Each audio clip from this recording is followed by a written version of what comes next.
Assalamualaikum warahmatullahi wabarakatuh. Waalaikumsalam warahmatullahi wabarakatuh. Anak-anak, bagaimana kabarnya hari ini? Baik. Ya, alhamdulillah ya, pada kesempatan kali ini ya kita masih bisa untuk berkumpul, masih bisa untuk bertemu untuk melaksanakan pembelajaran sejarah pagi ini ya. Nah, sebelum kita memulai pembelajaran ya, terlebih dulu KM tolong dipimpin dulu untuk doanya. Duduk siap. Berdoa. Sebelum mulai pelajaran hari ini, mari kita berdoa terlebih dahulu. Berdoa dalam hati, mulai.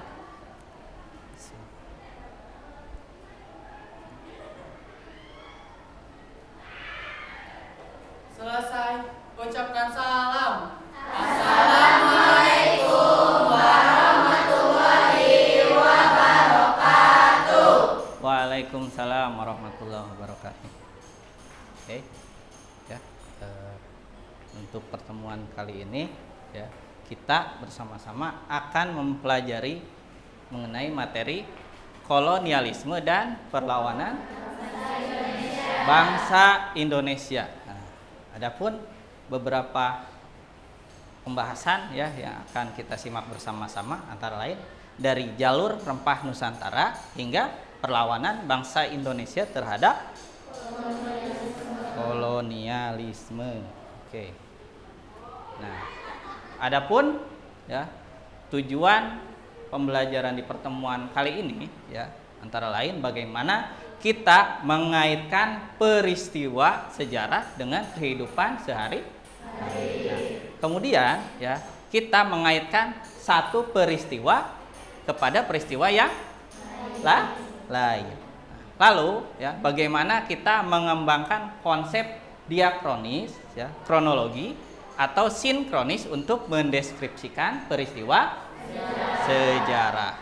Nah, berikutnya adalah bagaimana kita memaknai nilai-nilai yang terkandung dalam peristiwa sejarah dan mengolah informasi sejarah secara digital maupun non digital dalam berbagai bentuk media.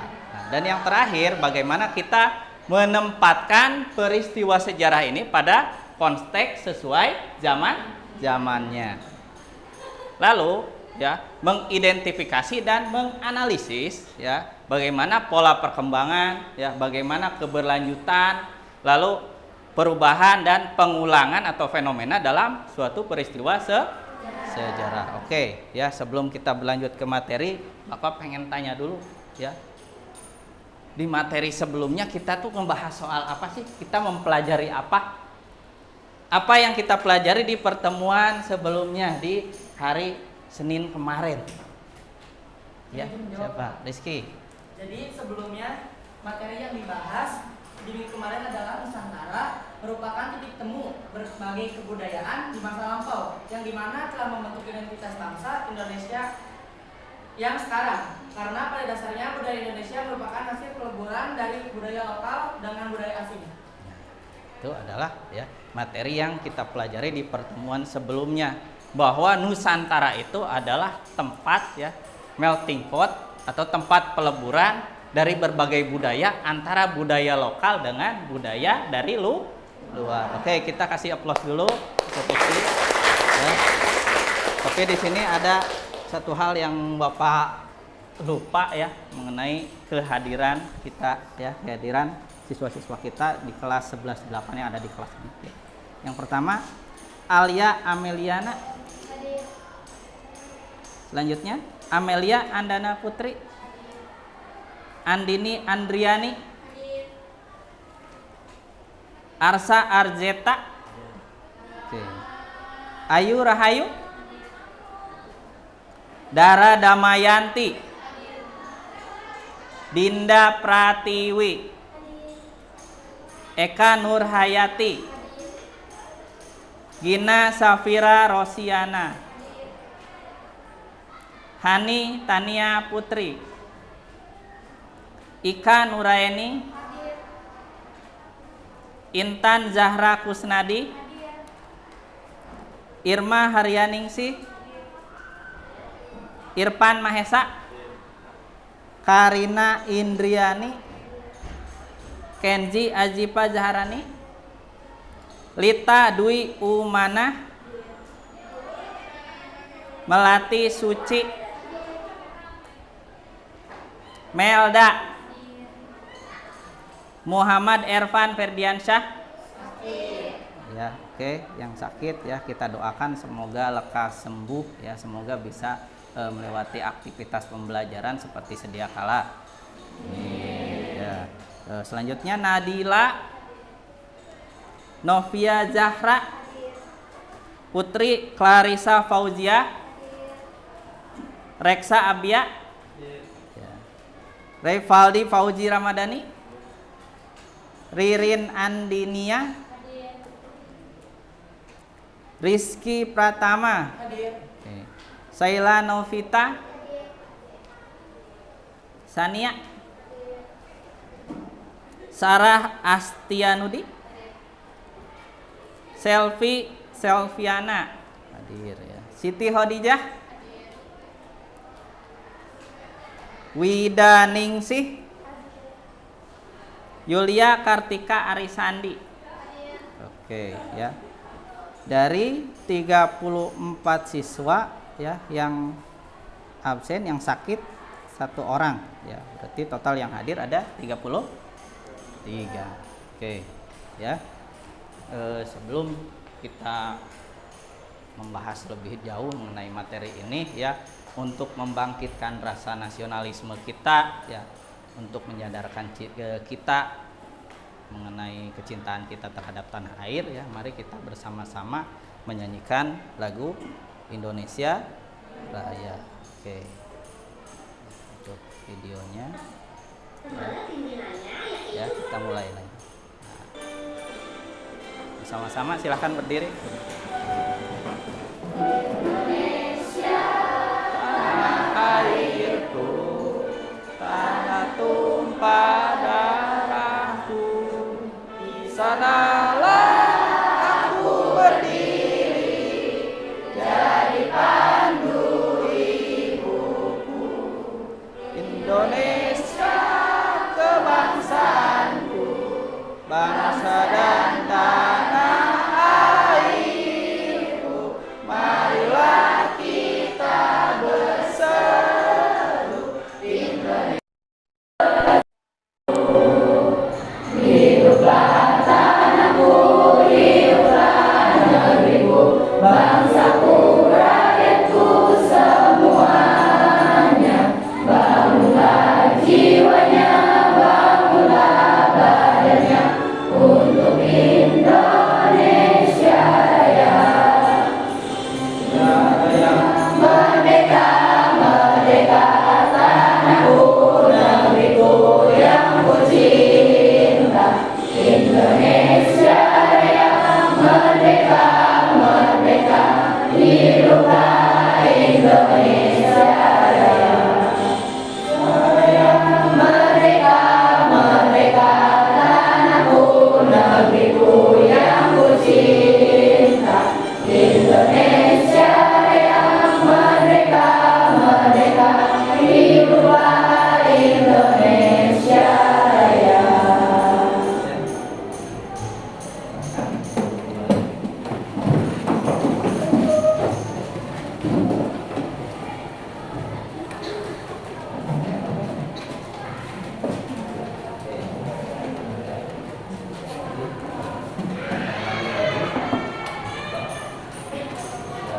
Kata kunci ya untuk mempelajari materi terkait dengan tempat dan perlawanan terhadap kolonialisme dan imperialisme ya, bisa kalian cari kata kuncinya ya dari berbagai sumber, baik itu dari sumber literatur seperti buku, seperti jurnal ya, lalu dari sumber kalian ada di internet ataupun video-video yang ada di YouTube ya, kalian bisa mencari ya materi yang berkaitan dengan pembahasan ini ya dari kata kunci yang ada di depan ya. Mulai dari monopoli perdagangan apa hingga perlawanan Pak. Bisa cari kata kuncinya kalau misal kalian mau sambil searching artikelnya di Google, kalau misal kalian cari videonya di YouTube, pasti nanti wah ya relevan dengan pembahasan. Jadi di sini ya sebelumnya ya, kita ingin menanyakan sesuatu, dua pertanyaan saja ya, sebelum kita mulai materi. Pertama, ya, mengapa bangsa Eropa memerlukan rempah-rempah? Lalu bagaimana mereka berusaha mencari daerah rempah-rempah tersebut? Saya ingin menjawab. Ya. Bangsa Eropa berusaha mencari sendiri sumber rempah-rempah dikarenakan memiliki harga beli yang murah, sehingga jika dijual di Eropa akan memperoleh keuntungan yang besar. Sebab ketersediaan rempah-rempah di pasar Eropa semakin langka karena akses ke Konstantinopel ditutup bagi bangsa Kristen Eropa oleh Turki Utsmani, sehingga bangsa Eropa terdorong untuk mencari dan menguasai sumber penghasil rempah-rempahnya secara langsung. Oke, ya. Nah, jawaban yang cukup bagus, kita kasih aplaus. Dan pertanyaan kedua, kira-kira hal apa saja ya, yang memotivasi bangsa Eropa melakukan praktik penjajahan ya, dalam wujud kolonialisme dan imperialisme ya, khususnya di Indonesia? Saya menjawab. Ya, silakan. Kolonialisme dan imperialisme bangsa Eropa dimotivasi oleh misi 3G, gold, gospel, dan glory. Gold atau emas memiliki makna sebagai simbol harta atau kekayaan yang dihasilkan dari tanah yang mereka jajah. Gospel adalah upaya dalam menyebarkan ajaran Kristen melalui kegiatan misionaris di tanah yang mereka kuasai. Sedangkan glory, mereka memiliki arti kejayaan atau nama besar. Saya beralasan bahwa semakin banyak wilayah jajahan, maka bangsa tersebut semakin dikenal dan disegani oleh bangsa-bangsa lain. Nah, jawabannya bagus. Oke, kita apresiasi dulu ya jawabannya. Nah, sini ada sedikit penjelasan ya mengenai terbentuknya jalur rempah Nusantara. Inilah ya yang mendasari ya mengapa bangsa Belanda, bangsa Portugis, Spanyol, Inggris ya mendatangi Nusantara karena kekayaan alamnya. Ya. Jalur rempah Nusantara, di mana ini ada istilah ya penamaan untuk jalur perdagangan laut atau perdagangan maritim. Nah, di mana ya kepulauan rempah di wilayah Nusantara ini ya bisa berhubungan dengan berbagai belahan wilayah lain di Asia, Timur Tengah, dan Eropa ya, selain dari jalur sutra. Kalau jalur sutra itu kan jalur darat yang menghubungkan antara dunia barat dengan dunia timur. Nah, sedangkan jalur rempah adalah jalur perdagangan melalui akses laut. Nah, di sini bisa kalian lihat ya bahwa Nusantara itu memiliki 20 titik ya pusat perdagangan rempah, mulai dari Sabang sampai ke Merauke ya, dari Sumatera sampai ke Papua. Bisa dilihat di situ di sebelah kanan ada ilustrasi ya para pedagang dari Belanda, orang-orang VOC ketika pertama kali mendarat ke Banten. Di situ kan ada maksud dan tujuan kan. Kira-kira maksudnya apa, tujuannya apa? Tujuan mereka datang ke sini untuk apa? Mencari apa kan? Cari rempah-rempah. Kira-kira rempah-rempah itu yang kayak gimana sih? Ya. Orang Indonesia kalau nggak sampai tahu rempah-rempah, waduh, kacau sekali ya. Ini kan bentuk dari warisan budaya kita, bentuk kekayaan alam kita. Ya.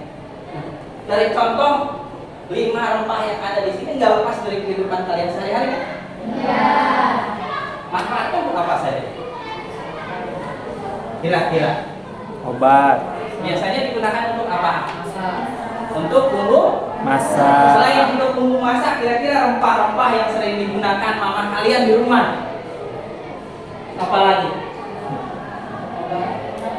Untuk obat-obatan. Selain untuk obat-obatan, rempah-rempah bermanfaat untuk apa? Untuk apa? Untuk bahan pengan. Nah, ya kita bisa melihat ya dari jenis 5 rempah yang ada di gambar depan ini adalah rempah-rempah yang sempat menjadi primadona yang sempat dicari oleh bangsa Eropa, mulai dari cengkeh, ya, lalu ada pala, selain pala ada lada, selain lada ada kayu manis dan ini apa? Kapulaga. Semuanya kan nggak asing bagi kita, kan familiar. Kebayang nggak kalau misal nih di rumah mama bikin sop nggak pakai jahe, nggak pakai serai, nggak pakai lengkuas, rasanya kayak gimana? Bakal enak nggak? Ya, pasti rasanya hambar. Kalau nggak hambar rasanya amis kan? Nah, rempah-rempah itu kan fungsinya untuk meredam atau menghilangkan rasa amis pada daging. Bisa dibaca juga di situ ya, dari 5 jenis rempah itu merupakan daya tarik terutama bagi para pedagang dari berbagai belahan dunia. Nah, ini juga yang mendorong bangsa Eropa menjajah Indonesia, mulai dari Portugis sampai Belanda. Ya, yang mereka inginkan itu rempah-rempah. Nah, ini adalah bentuk rutenya. Nah, bisa dilihat kan di sini kan lalu lalangnya gimana? Ya. Berarti jalur yang ada di sini, yang ada gambar putus-putusnya itu menandakan ya jalur perdagangan rempah di Nusantara itu merupakan jalur yang paling sibuk. Ya. Karena apa? Karena aktivitas perdagangan itu berlangsung setiap waktu. Ya. Nah, di situ ya ada penjelasannya bahwa jalur rempah terbentuk dari perdagangan bumbu atau perencah melalui jalur laut yang telah terjalin selama ribuan tahun. Bahkan sebelum orang-orang bule datang ke sini ya, di zaman Hindu-Buddha, di zaman Islam ya, masyarakat Nusantara sudah berinteraksi dengan bangsa Tiongkok, sudah berinteraksi dengan bangsa India, sudah berinteraksi dengan bangsa Arab serta bangsa Persia, orang Iran. Nah, para pedagang dan pelaut pun pada masa itu mengandalkan musim untuk menentukan arah mata angin dan membentuk jalur perdagangan yang strategis. Nah, maksudnya apa di sini? Para pedagang itu ya, ketika ingin melakukan pelayaran itu harus menunggu angin dulu. Ya, setiap musim itu kan hembusan angin itu berubah kan? Arahnya itu berubah, jadi bisa menunggu berbulan-bulan bahkan bertahun. Sehingga ketika mereka menunggu arah mata angin itu berubah, pasti di situ ada interaksi dan komunikasi dengan warga lokal, sehingga terjadi percampuran budaya, ada pertukaran budaya. Nah, dan rute jalur rempah-rempah global di Asia ini melewati Samudra Hindia, ya, Samudra Hindia itu di sebelah sini. Samudra Hindia, ya, menuju ke Samudra Pasifik. Kalau Samudra Pasifik di sebelah mana? Kira-kira ada di sebelah barat atau timur? Yang mana Pasifik? Ini atau ini? Di sebelah mana? Ada di sebelah timur. Jadi Pulau Papua ya sampai ke Hawaii itu ya adalah teritori Samudra Pasifik. Sedangkan di sebelah barat Pulau Sumatera adalah Samudra Hindia. Ya. Nah, di sini ya, dari kedua samudra itu menghubungkan 3 benua besar antara benua Asia, Afrika dengan Eropa. Nah, dengan demikian ya, jalur ini memiliki jejak peradaban yang signifikan ya. Jadi di masa lampau juga yang namanya perairan Nusantara itu sudah sibuk dengan yang namanya interaksi perdagangan ya, sudah modern ya, sudah maju. Nah, ini adalah contoh gambaran peta dunia lama yang sempat digambarkan oleh ahli geografi dari Yunani bernama Claudius Ptolemaeus ya, di awal abad pertama Masehi. Nah, kemudian petanya ini digambar ulang pada abad pertengahan oleh Nicolaus Germanus. Ya, jadi itu adalah hasil salinan sebenarnya. Yang aslinya itu digambar oleh Ptolemaeus menyebutkan mengenai Pulau Lada yang ada di Kepulauan India. Karena kita itu masih bagian dari kebudayaan Hindu dan Buddha yang banyak terpengaruh oleh budaya India. Jadi wilayah Nusantara itu disebut sebagai wilayah Kepulauan India. Ini adalah contoh dari beberapa pelabuhan yang ada di Nusantara ya, pelabuhan besar yang istilahnya cukup ramai ketika perdagangan rempah-rempah itu berlangsung ya. Mulai dari Pelabuhan Banten, Lalu pelabuhan Sunda Kelapa. Ya, Sunda Kelapa itu dulunya adalah pelabuhan milik Kerajaan Pajajaran. Kemudian direbut oleh Fatahillah dari Kesultanan Demak. Beralih namanya menjadi Jayakarta.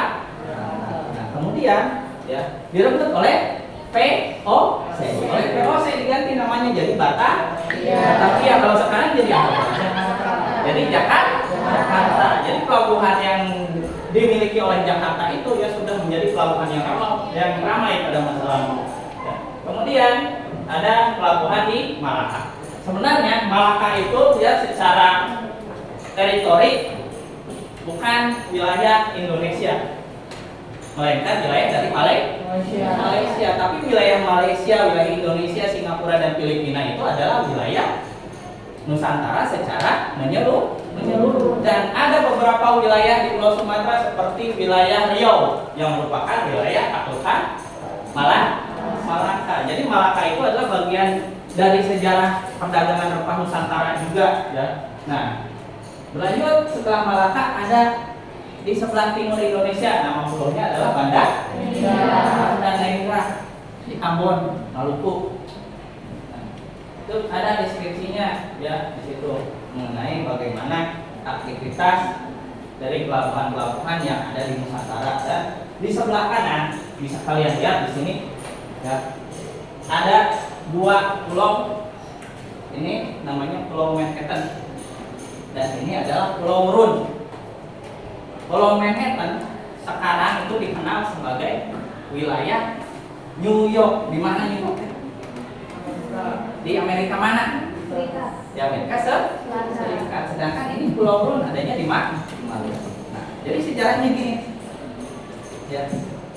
Belanda itu awalnya punya pulau di daerah Amerika yang namanya Pulau Manhattan. Sedangkan Inggris punya pulau di daerah Maluku yang namanya Pulau Run. Nah, Pulau Run sendiri merupakan pulau yang kaya akan hasil bumi seperti palak.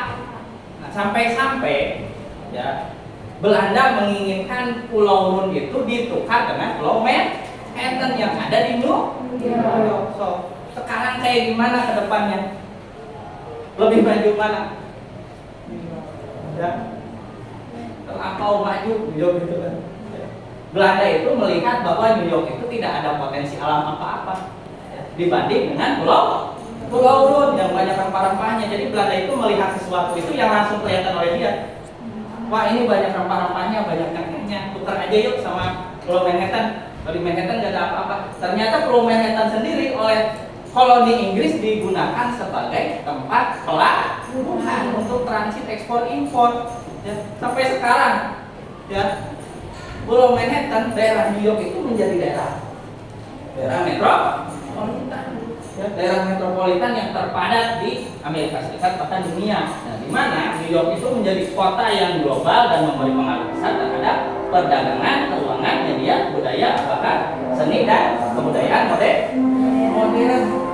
Ya. Nah, kita lanjut lagi. Adalah contoh ya, dua jenis rempah yang sangat diinginkan oleh para penjelajah Eropa. Ada pala dan cengkeh. Pala yang mana? Sebelah kanan, sebelah kiri. Kalau pala, kalau cengkeh yang mana? Kanan. Kira-kira yang dimanfaatkan apanya? Kalau dari cengkeh apa yang dimanfaatkan? Bunganya. Kalau pala? Buah. Selain buah apa lagi? Selain buah apa lagi yang dimakan? Daun. Apa lagi? Biji dan bunga. Buah, biji dan bunga. Di sini ya ada faktornya juga. Ya, selain dari 3G itu yang tadi disebut oleh siapa tadi yang menyebutkan 3G? Yang gold, gospel, dan glory ya, seperti yang disebutkan Bida, gold, gospel, dan glory yang menjadi motivasi bangsa Eropa melakukan praktik kolonialisme ya. Nah, ini ada faktor lain. Ternyata di abad pertengahan ya, dulu jauh sebelum adanya COVID-19 di tahun 2019 sampai tahun 2021 ya, Kemarin pada belajar di rumah kan? Di abad pertengahan dulu banyak ya di Eropa orang-orang yang mati, yang meninggal secara misterius. Itu karena apa? Karena adanya wabah yang istilahnya mereka anggap itu sebagai wabah kutukan. Ya, jadi orang-orang dulu kan pemikirannya masih mistis, ya, masih memikirkan bahwa kematian mendadak itu adalah bentuk kutukan atau sihir. Ya. Padahal ini adalah wabah yang dibawa oleh tikus, ya, yang dimana di tikus itu bersarang kutu, ya, dan wabah tersebut disebabkan oleh kutu yang ada di tikus tersebut. Nah, ketika tikusnya mati, kutu tersebut loncat ke tubuh manusia, sehingga ini menjadikan ya, wabah yang besar bagi seluruh wilayah Eropa. Nah, mesti kalian ingat juga ya kedatangan bangsa Eropa ke berbagai wilayah di belahan dunia itu membawa penyakit juga. Contohnya seperti penyakit cacar, penyakit flu, ya, itu adalah penyakit yang dibawa oleh para penjajah ketika datang ke sini pada masa perdagangan rempah-rempah seperti cengkeh dan seperti pala dan sebagainya itu, ya, mereka percayai, mereka gunakan sebagai obatan untuk mencegah adanya wabah Black Death atau penyakit pesta. Jadi disebutnya Black Death, black hitam, death mati. Jadi apa berarti? Hitam dan mati. Kematian hitam gitu. Ya, kematian yang misterius istilahnya kan. Ya, ternyata faktor yang menyebabkan wabah tersebut adalah dari kutu yang berasal dari tikus yang mati. Kemudian beralih ke manusia, sehingga menyebarkan penyakit. Dan penyakit Black Death ini ya dipercaya bisa dicegah oleh rempah yang diperoleh di Nusantara. Di situ juga ada keterangannya kenapa rempah-rempah yang ada dari kita, yang didapat dari kita itu ya harganya bisa berkali lipat dari emas, sehingga membuatnya begitu bernilai. Nah, bangsa Eropa menganggap rempah seperti pala, seperti cengkeh ya merupakan barang mewah, makanya ya rempah-rempah tersebut banyak ditukar dengan barang-barang mewah seperti kain sutra atau keramik-keramik yang dibawa oleh bangsa Cina. Ya. Nah, kita lanjut lagi. Nah, tadi sudah disebut gold, gospel dan glory. Bagaimana bangsa Eropa itu menyebarkan pengaruh? Ya. Pertama, mengenai bagaimana mereka mencari kekayaan, mencari kekayaan dari tanah yang mereka kuasai. Ya, makanya kenapa Belanda bisa membangun kotanya sedemikian rupa, ya, bisa sampai membangun kotanya itu yang posisinya lebih rendah daripada lautan yang dibendung oleh bendungan besar. Ya, itu kan sumber kekayaannya dari tanah jajahan dari Indo. Kemudian glory, nama besar, kejayaan. Kalau misal suatu bangsa mempunyai jajahan yang banyak, tanah jajahan atau tanah taklukan yang banyak di berbagai belahan dunia, bakal dikenal nggak sama bangsa lain? Bakal dikenal nggak di antara bangsa-bangsa lain? Pasti dikenal, lihat guys. Ya, contohnya seperti Inggris.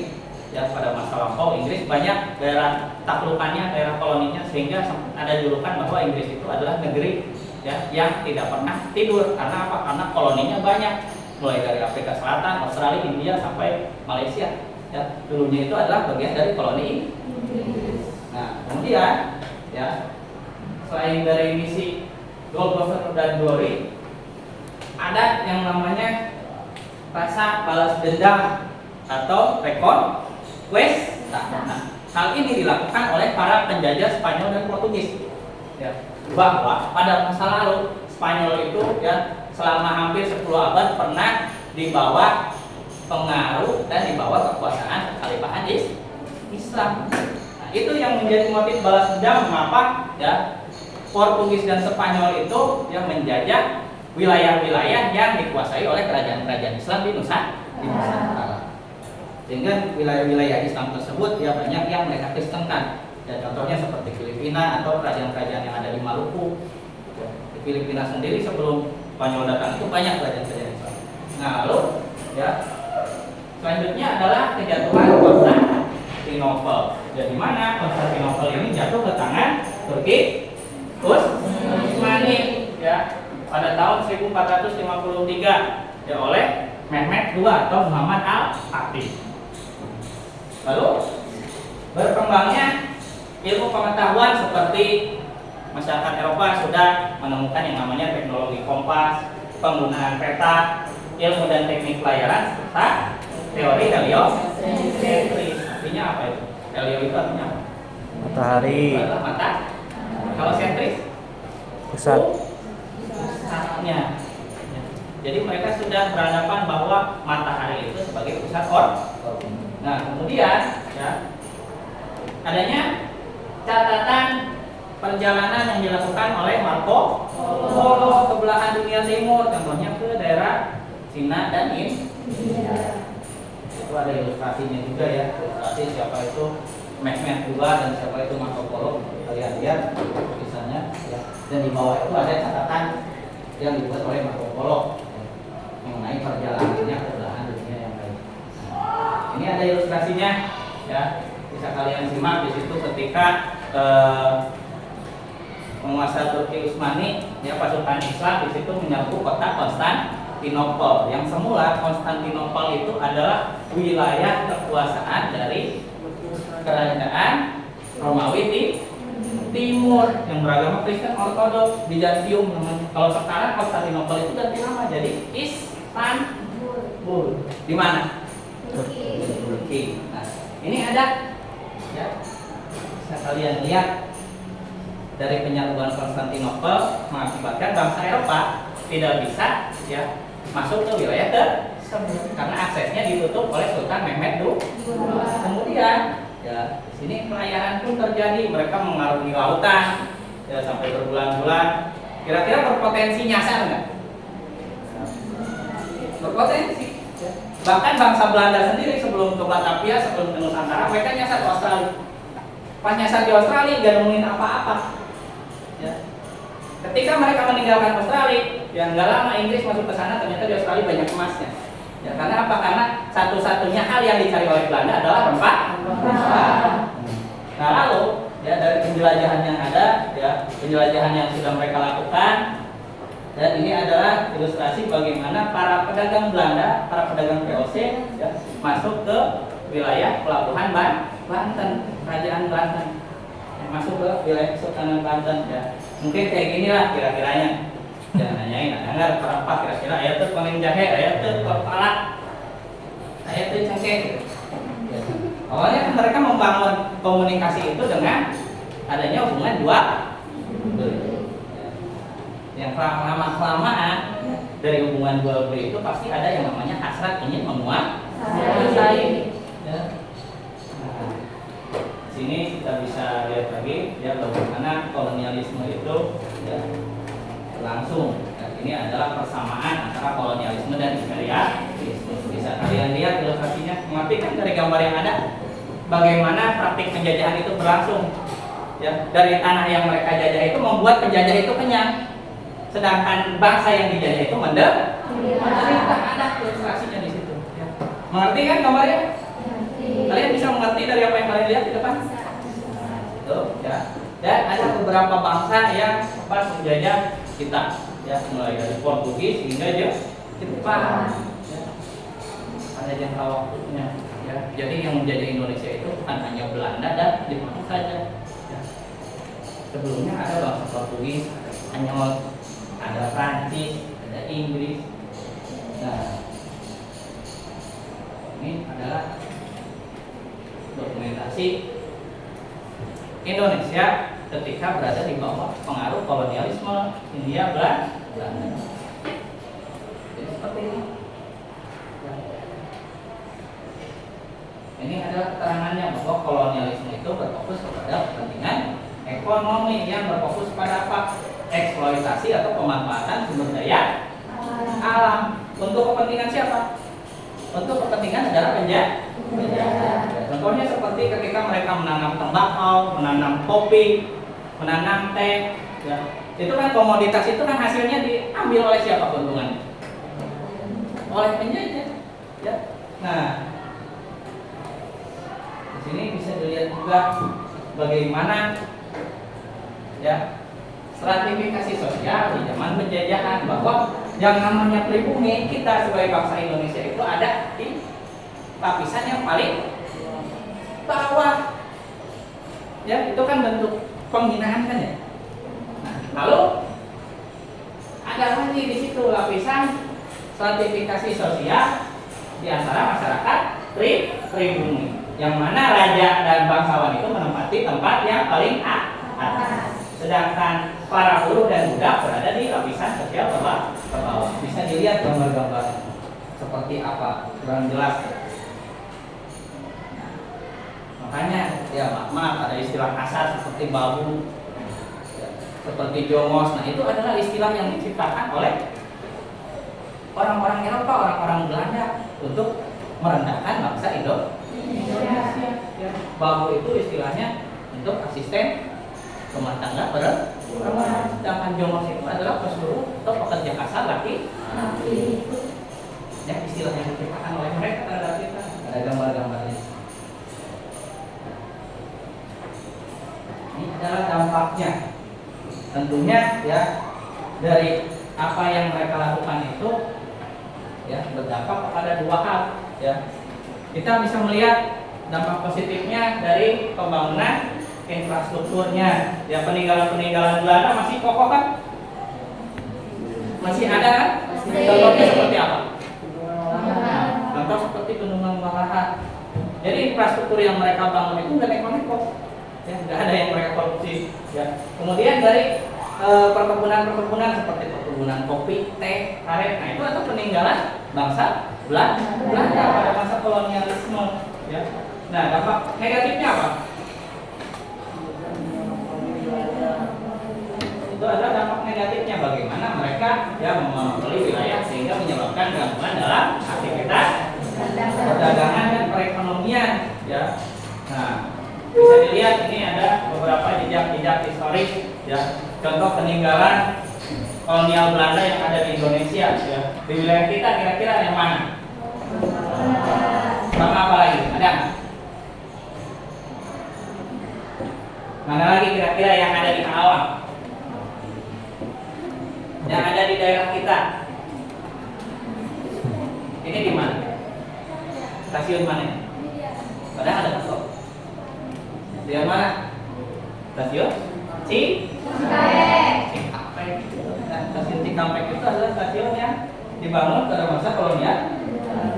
Jadi contohnya di daerah kita ya ada Bendungan Walahan dan stasiun Cikampek. Pada dasarnya yang namanya kolonialisme dan imperialisme itu adalah wujud dari penjajahan, dan penjajahan itu tidak dibenarkan sama sekali. Ya. Ini termasuk dalam pembukaan Undang-Undang 1945 bahwa kemerdekaan itu ialah hak segala bangsa, dan oleh sebab itu harus dihapuskan karena sesuai dengan kemanusiaan dan keadilan. Ini adalah gambar dari imperialisme. Contohnya, ada penjelasannya, ya, bahwa imperialisme itu adalah ya fokusnya kepada penguasaan politik dan pemerintahan negara yang dijajah untuk memiliki pengaruh terhadap negara tersebut hingga ke akarnya. Contohnya seperti yang terjadi di Timor Leste, di Filipina, dan di negara-negara yang ada di Amerika Latin. Ya, ini ada gambarannya. Ya, kira-kira menurut kalian ini di mana? Di Eropa, di Amerika, atau di Asia? Di mana? Asia itu. Di mana kira-kira secara spesifik? Di mana? Di Filipina. Gak kelihatan kayak di Asia? Terus ini di mana? Malaysia. Ini di mana? Ini di Malaysia. Malaysia, tepatnya di daerah Malaka. Gak kelihatan kayak di Malaysia? Ya, karena arsitekturnya itu adalah arsitektur dari negara imperialis Portugis. Ini adalah peninggalan Portugis, dan ini adalah peninggalan dari Spanyol. Sedangkan ini ilustrasi bagaimana ya imperialisme itu ya meninggalkan peninggalan dari arsitekturnya. Ini hanya sebatas tulisan saja. Nah, kalau ini ya. Ini adalah bangunan yang berada di wilayah Argentina. Kalau ini ada di Cina, di Macau. Nggak kelihatan seperti di Asia kan? Atau kelihatan seperti di daerah lain? Karena apa? Karena ini adalah pengaruh yang dibawa oleh imperialis. Selain dari arsitektur bangunan, nah, imperialisme itu berdampak juga terhadap hal-hal lain, terhadap tradisi dan budaya. Contohnya, seperti orang Filipina. Orang Filipina namanya bagus-bagus, kayak nama orang Spanyol, kayak nama orang Argentina, kayak orang Meksiko. Misal namanya Los Santos, De La Cruz, Romeo, Ferdinand Marcos, namanya kayak nama-nama pemain bola Amerika Latin kan ya.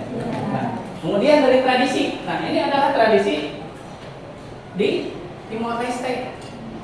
Karena apa? Karena agama Katolik menjadi agama yang dianut oleh masyarakatnya. Jadi imperialisme itu menanamkan segala hal sampai ke akarnya. Ya, bukan hanya menguasai, bukan hanya menjajah sumber daya alamnya saja, tapi sumber daya manusianya, ya, budaya yang mereka bawa itu mereka tanamkan kepada masyarakatnya.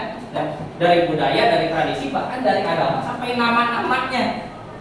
Ya. Selain dari Filipina ada lagi Timor Leste, orang-orang Timor Leste namanya bagus kayak nama orang Portugal. Ya. Nah ini adalah tradisi yang ada di Filipina. Dari tradisi orang-orang Barat, kayak orang Spanyol. Lalu dari bahasa, ya, negara-negara yang dulu pernah ada di bawah imperialisme Spanyol memakai bahasa Spanyol sebagai bahasa sehari-hari. Ya. Jadi membunuh tradisi dan budaya yang ada sebelumnya kan? Karena apa? Karena mereka memaksakan budaya yang mereka bawa. Nah, kemudian dari kesenian. Nah ini ya contohnya di Indonesia seperti adanya musik keroncong. Ya, musik keroncong itu adalah musik yang dibawa, ya kesenian yang dibawa oleh bangsa Portugis, bukan musik asli dari Nusantara, bukan. Nah, lalu dari pakaian, pakaiannya kayak pakaian orang-orang kulit putih kan? Dari bangunan yang berdiri kokoh. Gak ada corak-corak tradisionalnya kan? Ada yang corak bangsa Spanyol. Oke, ya kita berlanjut. Ya, bagaimana dari upaya penguasaan kolonialisme Eropa terhadap Nusantara itu ya ditandai dengan kejatuhan Kesultanan Malaka.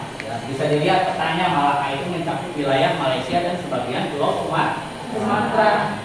Nah, di abad ke-15 di sini ya Portugis melakukan penyerangan terhadap kerajaan Malaka yang pada itu ya wilayahnya itu adalah wilayah pusat perdagangan yang cukup ramai.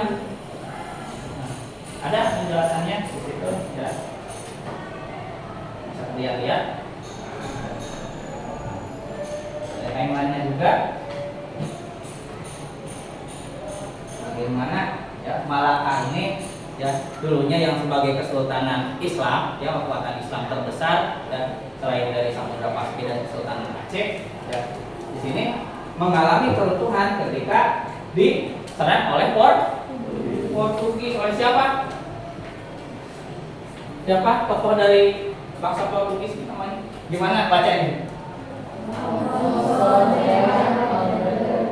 Gue ya. Jadi bacanya gini ya. Alfonso de Albuquerque. Itu namanya Alfonso de Albuquerque. Ya. Itu adalah seorang pelaut dari Portugis yang berhasil menguasai Selat Malaka. Ya. Nah, pada akhirnya ya Selat Malaka ini, wilayah Kesultanan Malaka ini ya hancur dan dikuasai sepenuhnya oleh Portugis. Jadi Portugis yang mengendalikan monopoli perdagangan rempah yang ada di kawasan tersebut. Ya. Nah, ini ya. Nah, ini adalah dampak-dampaknya. Di mana dampak dari keruntuhan Malaka ini menyebabkan ya kesultanan-kesultanan yang ada di Nusantara itu ketakutan. Ya. Mereka khawatir bahwa wilayah-wilayahnya itu bakal jatuh seperti Kesultanan Malaka yang dijatuhkan oleh bangsa Portugis. Ya, sehingga di sini ya Kesultanan Demak melakukan penyerangan yang dibawa kepemimpinan Patih Unus. Patih Unus itu melakukan penyerangan dari Demak menuju ke Malaka, namun gagal. Karena apa? Ya, Karena kita sadari juga bahwa Spanyol itu mempunyai teknologi persenjataan dan ilmu kelautan yang cukup maju dibanding masa kita. Ya. Nah, di situ juga Tripati Yunus mendapatkan gelar sebagai pelaku sabra. Karena apa? Karena sudah menyeberangi samudra, menyeberangi lautan, dan mereka berupaya untuk menundukkan Portugis di Malaka, walaupun akhirnya mengalami kegagalan. Padahal ketika Malaka dikuasai Portugis, ya, wilayah-wilayah di Nusantara yang lain ini jadi berkembang juga. Ya. Ketika waktu itu Malaka dikuasai Kesultanan Islam, ya, wilayah-wilayah yang ada di Sumatera itu semuanya dikontrol oleh Malaka perdagangan.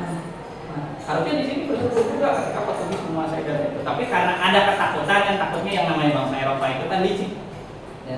Sehingga ya di sini ya Demak dan Aceh mempunyai strategi untuk menyerang penjajah tersebut. Nah, kemudian ya dampak dari penguasaan Portugis di Malaka juga berdampak kepada hal-hal lain, contohnya seperti penyebaran agama Kristen. Ya, agama Kristen itu adalah agama yang dibawa oleh para penjajah, ya, oleh bangsa Eropa. Tapi bukan berarti agama Kristen itu nggak benar. Ya. Semua agama itu mengajarkan yang namanya kedamaian, mengajarkan cinta kasih. Justru mereka itu menggunakan ya agama itu sebagai sarana untuk memperkuat pengaruhnya, dan itu yang salah. Nah, selain dari menyebarkan agama Kristen, di sini ya memunculkan persaingan antar bangsa Eropa. Contohnya seperti persaingan dengan pedagang VOC dari Belanda. Jadi intinya ya kejatuhan Malaka itu berdampak kepada apa? Kepada munculnya perlawanan bangsa Indonesia terhadap kolonialisme dan imperialisme di Indonesia. Oke, ya. Sekarang kita masuk ke sesi diskusi dan presentasi kelompok. Dimana setelah kita membahas dan menyimak materi mengenai kejatuhan Malaka yang dimana telah mendorong munculnya perlawanan bangsa Indonesia terhadap kolonialisme dan imperialisme, ya. Tindak lanjutnya, tolong di sini kalian mulai berkelompok ya dengan melakukan diskusi. Ya, kelompok ya. Kemudian masing-masing kelompok mengisi LKPD yang berisi nama, tempat, asli, nusa.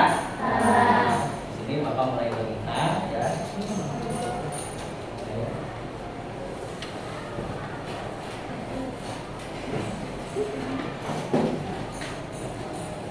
Sama-sama ya. Ini ada teknik yang mau Bapak sampaikan ya. Masing-masing sudah dapat? Ya. Nah, oke ya. Setelah kalian mendapatkan LKPD ya, kalian sambil mengerjakan LKPD mengenai jenis-jenis tempat dan mendeskripsikan peristiwa yang ada di gambar. Nah, kemudian ya kalian kalau cari sumber literatur dari buku, dari jurnal maupun dari artikel ini, atau kalian boleh menyimak video sejarah yang ada di YouTube ya mengenai salah satu peristiwa yang berkaitan dengan perlawanan bangsa Indonesia terhadap kolonialisme bangsa Eropa di berbagai daerah. Nah, jadi masing-masing kelompok tolong cari ya artikel mengenai satu peristiwa mengenai perlawanan bangsa Indonesia terhadap kolonialisme di salah satu daerah. Ya. Nah, masing-masing kelompok ya setelah kalian istilahnya selesai mencari bahan dari internet atau dari artikel yang lainnya ya, tolong presentasikan hasil diskusi dan temuan yang kalian dapat dari buku, dari jurnal maupun dari artikel yang kalian dapat dari internet. Kemudian ya setelah presentasi berlanjut ke sesi tanya jawab. Setelah itu ya, di akhir kita menyimpulkan hasil diskusi. Silakan dari sekarang ya kalian kerjakan LKPD-nya ya sambil mencari materi sesuai kelompoknya masing-masing. Oke, mungkin di sini ada kesulitan, ada yang mau ditanyakan? Sudah jelas apa yang harus kalian kerjakan? Oke, silakan. Selamat. Mengerjakan.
setelah menunjukkan APD langsung nyari artikel ya.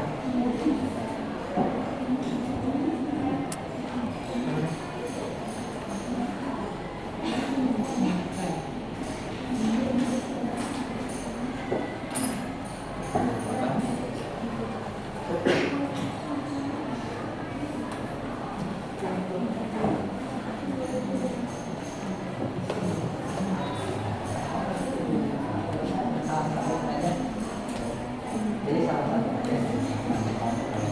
satu yang nyari peristiwa yang mana? Itu dari handphone aja. Kalau bisa mau dicatat, biar tulisannya saja. Nah, sekiranya tambah.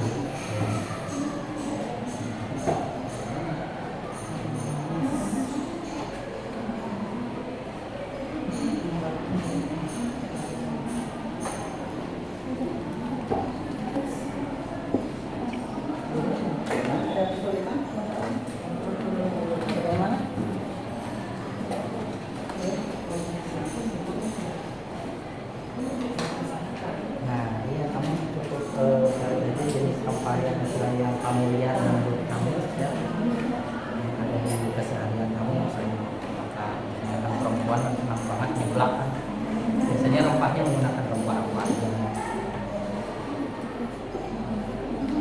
Apa cik turun ini?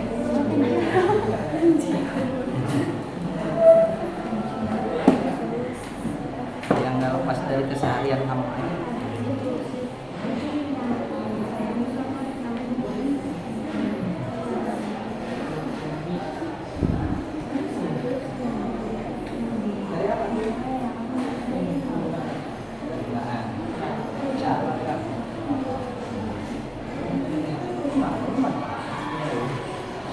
Ini bukan menjaga kesehatan tubuh. Ini aja kan fungsi dasarnya aja. Nah, kalau misalnya nggak cukup kan bikin penjelasan singkat. Harus dicari juga ini asalnya kira-kira dari lada sampai cengkeh asalnya dari mana. Dan ada wilayah penyebarannya kan, pusat penyebarannya itu dari mana. Apakah semua jenis rempah yang ada di Nusantara itu berasal dari kita? Mungkin ada beberapa jenis yang berasal dari luar lalu dibawa ketika interaksi perdagangan berlangsung.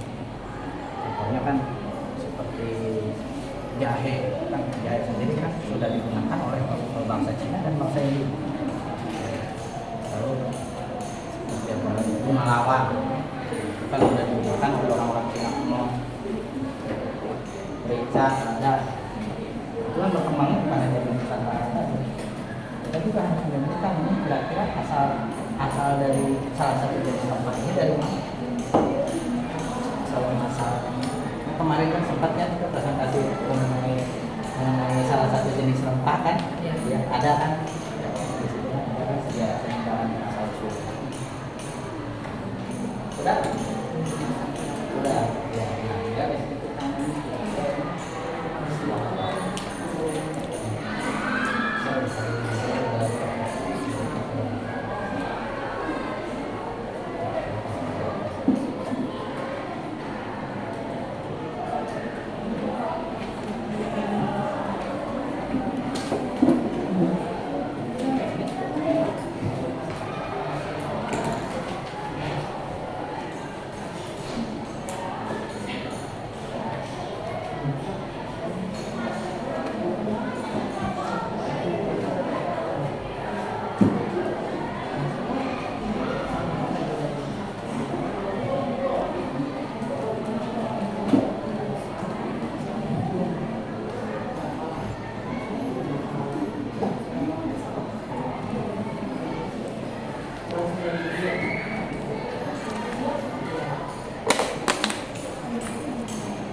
Nah, apabila LPD-nya sudah diisi oleh masing-masing kelompok, ya, jadi silakan kalian ya, cari artikel, cari sumber yang menjelaskan mengenai salah satu peristiwa sejarah yang berkaitan dengan perlawanan terhadap kolonialisme dan imperialisme di berbagai daerah.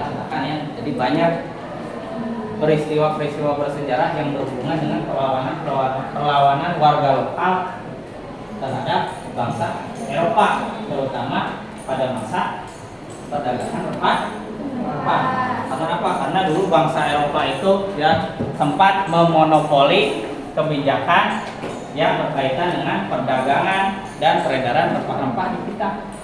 Ya, tentunya dari situ kan menyebabkan adanya perlawanan. Karena apa? Karena kebijakannya itu banyak merugikan rakyat dan penguasa setempat.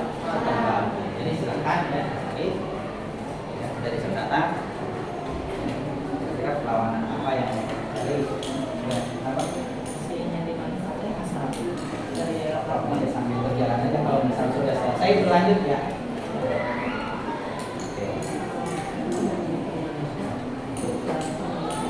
Manfaatkan saja waktunya sekarang untuk mencari sumber artikel dan sumber-sumber literatur lain mengenai salah satu peristiwa sejarah terkait dengan perlawanan terhadap kolonialisme dan imperialisme. Bisa kalian cari di buku, bisa kalian cari di jurnal, atau bisa memanfaatkan ya mesin pencari Google untuk mencari artikel yang kelompok kalian cari temanya.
Oke, time's up.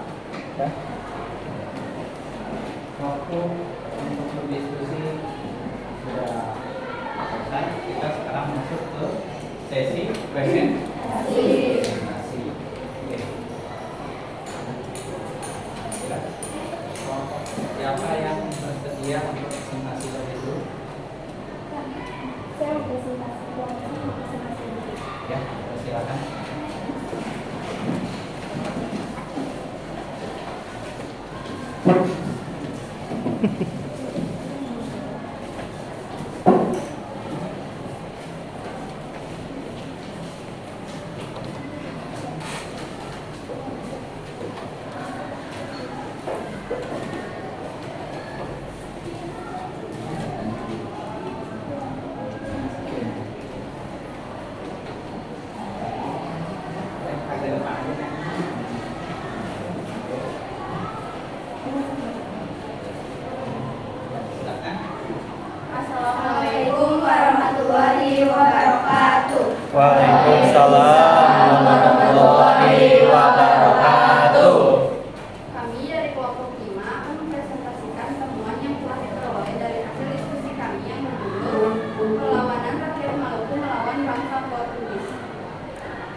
kekuasaan dan mencampuri urusan internal kerajaan.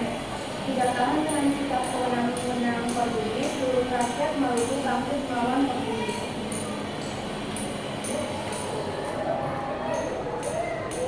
Perlawanan rakyat Ternate dan Tidore. Pada awalnya Ternate bekerjasama dengan bangsa Portugis untuk memerangi Tidore yang didukung oleh Spanyol. Namun, koalisi ini akhirnya mengalami perpecahan. Peperangan mulai dilancarkan oleh rakyat Ternate pada 1530-an ketika sultan-sultan mereka dilanggar kedaulatannya oleh Portugis. Salah satu pejabat Portugis yang paling dulu adalah Cristóvão de Almeida. Dia besar bertindak kasar terhadap sultan. Pada titik ini, Tidore tidak telah bergabung dengan Ternate untuk bersama-sama membela Portugis. Bahkan pasukan dari Papua dan Jawa diserahkan untuk membunuh Cristóvão. Merasa kedudukan yang terancam, Cristóvão meminta bantuan Galvão yang berada di Malaka. Akhirnya Galvão yang tiba di Maluku pada 1550 pun mampu memukul mundur pasukan Tidore dan Ternate. Salah satu tokoh perlawanan yang paling terkenal adalah Sultan Ayyub yang mulai melakukan serangan pada 1565. Sultan Ayyub terus membantu pasukan Portugis hingga membuat kedudukannya terdesak. Menghadapi situasi itu, Portugis menangkap dan mengasingkan Sultan Ayyub di sebuah bandar.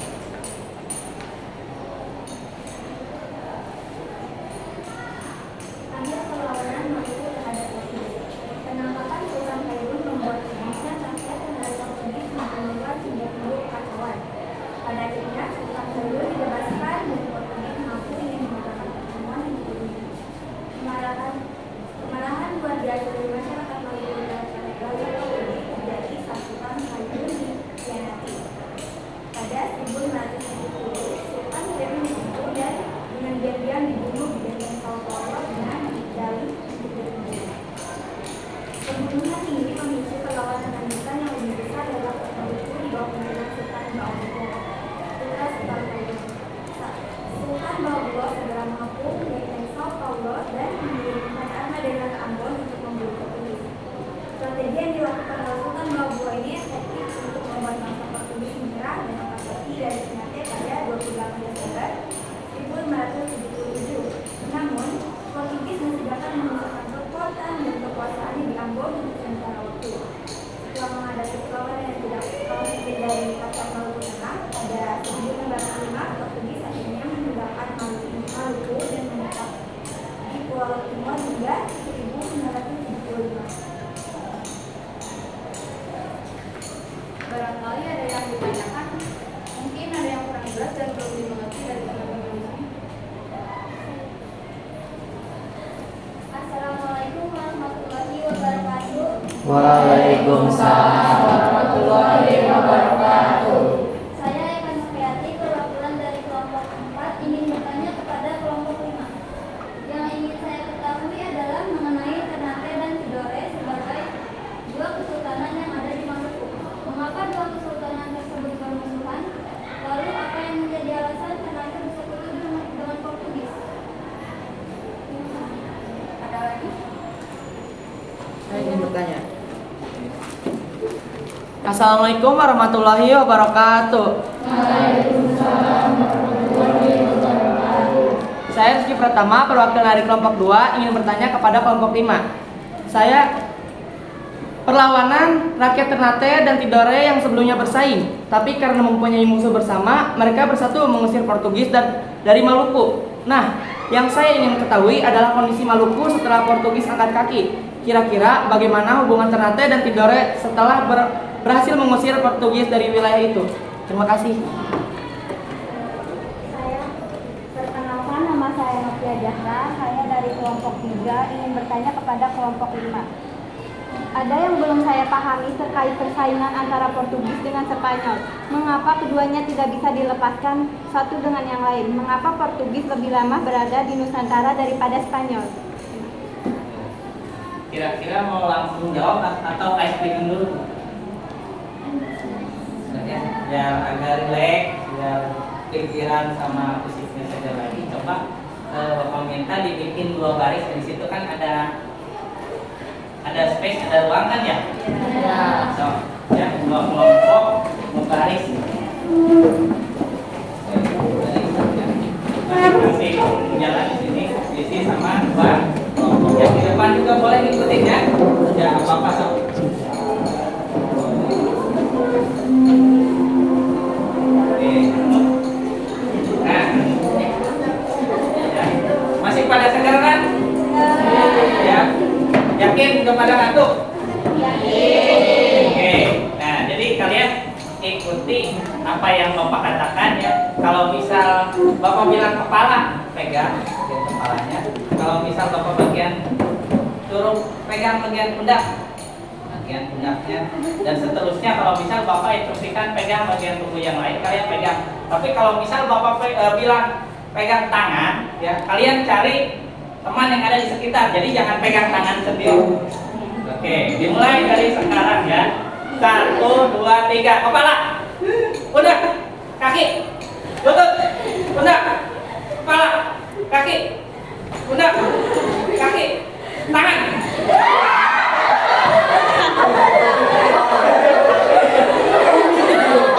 Siapa yang di sini yang nggak pegangan? Coba yang nggak pegangan, coba punishment ya.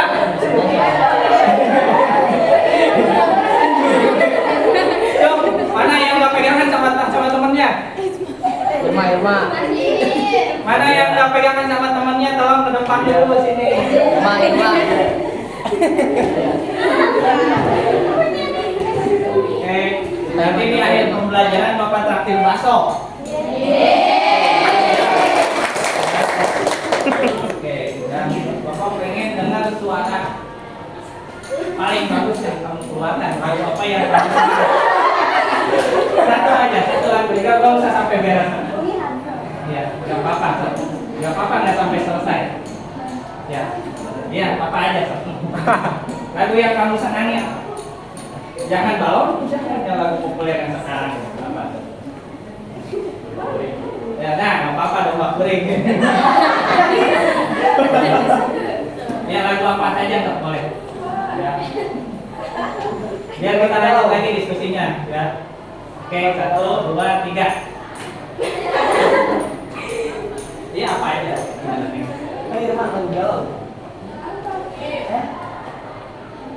Ya, ada punishmentnya. Soalnya tadi nggak konsen kan? Nah, teman-temannya pas disuruh megang tangan, langsung jadi teman-teman yang lain. Ya. Ya, satu aja, nggak apa-apa nggak, jangan sampai selesai.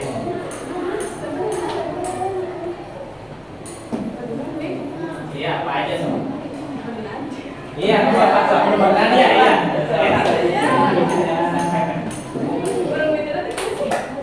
Ya rapnya aja nggak apa-apa nggak. Yang kamu hafal aja liriknya.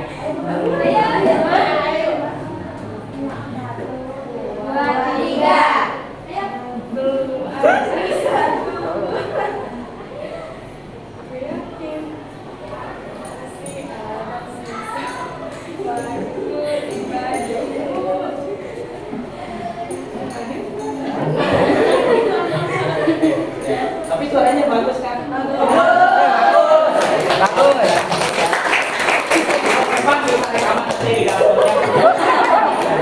Ya, silakan duduk kembali ke tempatnya masing-masing, kelompok ya. Yang diskusi ya, kalian kembali ke depan ya. Kita sudah masuk ke sesi tanya jawab. Oke, ya. Jadi ada berapa penanya? Dan ada 3 penanya dari kelompok siapa saja? Aduh, punten ikut ya. Oke, ya, silakan. Kira-kira sudah nemu kan? Ada titik temunya? Silakan ya, dari pertanyaan yang pertama. Pertama, dia menjawab dari kelompok 4. Alasan mengapa Kesultanan Ternate dan Kesultanan Tidore bermusuhan itu karena masing-masing kerajaan ingin menjadi pusat perdagangan di Maluku. Makanya masing-masing saling berkompetisi membentuk perusahaan dagang. Kesultanan Ternate dengan Uli Limanya, sementara Tidore dengan Uli Siwanya. Nah, perselisihan antara Uli Lima dan Uli Siwa memuncak ketika bangsa Eropa datang ke Maluku. Ketika Portugis datang ke Maluku, Ternate segera bersekutu dengan bangsa Portugis pada tahun 1512. demikian juga ketika Spanyol yang juga sedang bermusuhan dengan Portugis datang ke Maluku di waktu yang bersamaan, maka Spanyol pun segera bersekutu dengan Tidore. Selanjutnya, pertanyaan kedua dari kelompok 2. Saya pernah menyimak video sejarah yang berhubungan dengan pertanyaan Anda, bahwa kedua bangsa sama-sama berambisi ingin menguasai dunia melalui penjelajahan samudra, sehingga memunculkan persaingan di antara keduanya. Perseteruan yang terjadi sampai mendorong pemimpin gereja Katolik pada masa itu untuk turun tangan mendamaikan kedua bangsa. Akhirnya disepakatilah perjanjian Tordesillas pada tahun 1494. Spanyol diberi hak untuk berlayar dan menguasai negeri-negeri bagian barat, sedangkan Portugis di bagian timur. Namun kedua bangsa kembali terlibat konflik ketika secara tidak sengaja mereka bertemu di Kepulauan Maluku, dan persaingan pun kembali terjadi. Kedua bangsa memprovokasi Kesultanan Ternate didukung oleh Portugis dan Tidore didukung oleh Spanyol, sehingga pada tahun 1528 Paus Julius II kembali menengahi keduanya melalui perjanjian Zaragoza bahwa Portugis tetap menguasai Maluku dan sekitarnya, sedangkan Spanyol tetap terkonsentrasi di Filipina, namun harus angkat dari Maluku. Hal ini yang menjadi alasan mengapa bangsa Portugis lebih lama berkuasa di Nusantara. Walaupun pada akhirnya mereka terusir oleh VOC, namun masih bisa bertahan di Timor Leste. Yang ketiga dari kelompok 3. Kami tidak menemukan sumber-sumber yang menjelaskan mengenai hubungan antara Ternate dan Tidore setelah bekerja sama dan berhasil mengusir Portugis. Namun sepengetahuan saya, setelah Sultan Babubov wafat, Kesultanan Ternate mengalami kemunduran karena tidak memiliki pemimpin yang cekap. Ditambah lagi dengan datangnya para pedagang Belanda. Setelah hengkangnya bangsa Portugis mendorong kerajaan-kerajaan di Kepulauan Maluku menghadapi ancaman yang baru muncul ketika Belanda melalui VOC memasuki arena dan dengan organisasi yang lebih terstruktur dan strategi yang matang. VOC berhasil melakukan Ternate menandai akhirnya periode singkat kemerdekaan yang dinikmati oleh kedua kerajaan itu. Sudah terjawab semua? Sudah. Dari audiens yang tadi masing-masing kelompok menanyakan sesuatu sudah terjawab, sudah paham? Paham. Oke, ya, kita beri aplaus. Kelompok yang membahas mengenai Ternate dan Tidore itu keren banget, ya. Silakan untuk duduk ke belakang. Sekian dari kelompok kami, kurang lebih mohon maaf. Wassalamualaikum warahmatullahi wabarakatuh. Waalaikumsalam warahmatullahi wabarakatuh.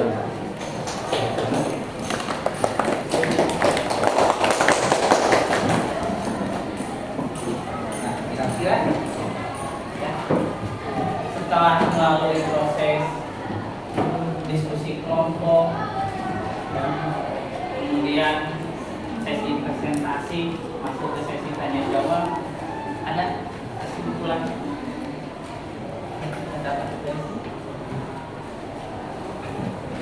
kesimpulannya oke. Dari apa yang kita pelajari dari awal sampai akhir ya tentunya ada konklusinya ya. Ada kesimpulan ya, bahwa ya, penaklukan yang dilakukan oleh bangsa Eropa terhadap Indonesia itu ya didasari karena faktor karena bangsa kita pada masa lampau itu belum bersatu. Kita masih terpecah oleh kekuasaan-kekuasaan yang kecil ya. Dimana di berbagai daerah itu kan ada kerajaan-kerajaan, ada kesultanan-kesultanan ya. Jadi belum terikat oleh kesadaran nasional, belum sadar dengan apa yang namanya persatuan nasional seperti merasa sebagai bangsa Indonesia. Itu yang mengakibatkan beberapa kerajaan ya contohnya seperti Ternate dan Tidore ini ya dikuasai oleh bangsa Eropa, terutama oleh Portugis yang kemudian berlanjut oleh bangsa Belanda dengan VOC-nya. Ya karena apa? Karena pada masa lalu bangsa kita itu belum bersatu. Jadi kita beruntung yang hidup di masa sekarang para pahlawan nasional menyatukan berbagai pendapat dari seluruh kelompok yang ada di Indonesia bahwa bangsa Indonesia itu mempunyai nasib yang sama ya. Kita dijajah oleh bangsa Eropa, oleh bangsa Portugis, oleh bangsa Jepang. Jadi kita mempunyai kesamaan nasib sehingga memunculkan yang namanya kesadaran berbangsa dan bernegara. Itulah tentunya persatuan. Nah, kira-kira ada nggak manfaat kita mempelajari? Apa sih manfaatnya? Manfaatnya apa kira? Mungkin ada yang bisa jawab di sini manfaat kita mempelajari materi di pertemuan hari ini. Iya, menurut kita gimana? Pembelajaran ini telah menambah wawasan, keilmuan, dan pengetahuan kami mengenai sejarah yang kita miliki. Di samping dalam membangkitkan rasa nasionalisme sebagai bangsa Indonesia karena kebesarannya pada masa lampau. Setelah itu kita bisa mengambil hikmah dari keberhasilan maupun kegagalan yang telah dialami oleh orang-orang sebelumnya di masa lampau. Karena kekayaan alam dan keberagaman budaya, saya merasa bangga menjadi bagian dari bangsa ini. Gimana pendapat dari teman kalian? Dari Rizky bagus? Bagus. Kesimpulan itu adalah akhir atau penutup dari pembahasan kita di pertemuan kali ini. Oke, ya, karena itu sudah selesai, mari kita ucapkan hamdalah bersama-sama.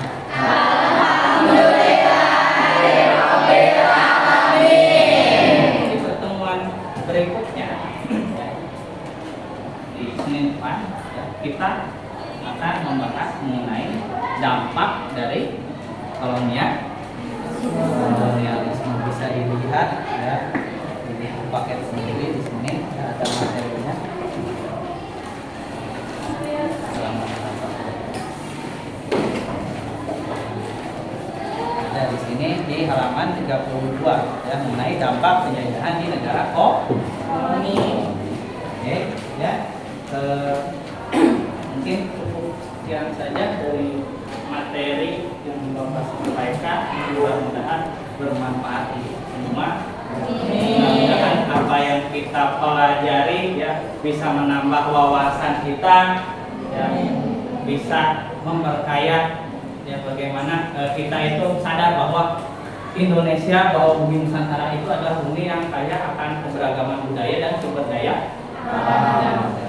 Harus patut mensyukuri apa yang dimiliki oleh bangsa kita. Semoga kedepannya Indonesia bisa lebih baik lagi dari sebelumnya. Oke, Bapak cukupkan saja untuk pertemuan kali ini. Ya. Terima kasih. Wassalamualaikum warahmatullahi wabarakatuh. Waalaikumsalam warahmatullahi